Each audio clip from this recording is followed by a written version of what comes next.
اور تم سے ذوالقرنین کے بارے میں دریافت کرتے ہیں،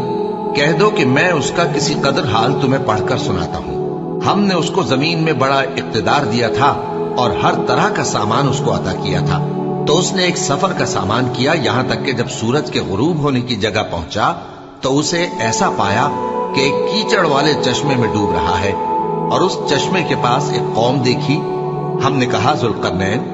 تم ان کو خواہ تکلیف دو خواہ ان کے بارے میں بھلائی اختیار کرو، دونوں باتوں کی تم کو قدرت ہے۔ ذوالقرنین نے کہا کہ جو کفر و بد کرداری سے ظلم کرے گا اسے ہم سزا دیں گے، پھر وہ اپنے پروردگار کی طرف لوٹایا جائے گا تو وہ بھی اسے بڑا عذاب دے گا، اور جو ایمان لائے گا اور عمل نیک کرے گا اس کے لیے بہت اچھا بدلہ ہے، اور ہم اپنے معاملے میں اس سے نرم بات کہیں گے۔ پھر اس نے ایک اور سامان سفر کیا، یہاں تک کہ سورج کے طلوع ہونے کے مقام پر پہنچا تو دیکھا کہ وہ ایسے لوگوں پر طلوع ہوتا ہے جن کے لیے ہم نے دھوپ سے بچاؤ کی کوئی اوٹ نہیں بنائی تھی۔ حقیقت یوں ہی تھی، اور جو کچھ اس کے پاس تھا ہم کو سب کی خبر تھی۔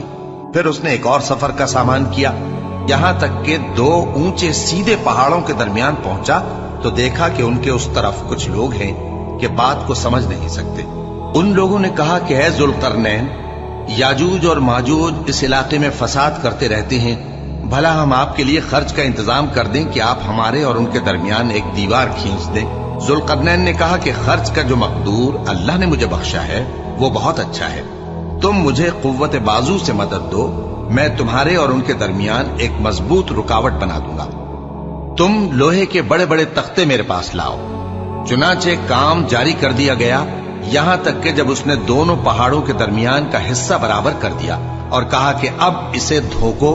یہاں تک کہ جب اس کو دھونک دھونک کر آگ کر دیا تو کہا کہ اب میرے پاس تانبا لاؤ کہ اس پر پگھلا کر ڈال دو۔ پھر ان میں یہ قدرت نہ رہی کہ اس پر چڑھ سکیں، اور نہ یہ طاقت رہی کہ اس میں نقب لگا سکیں۔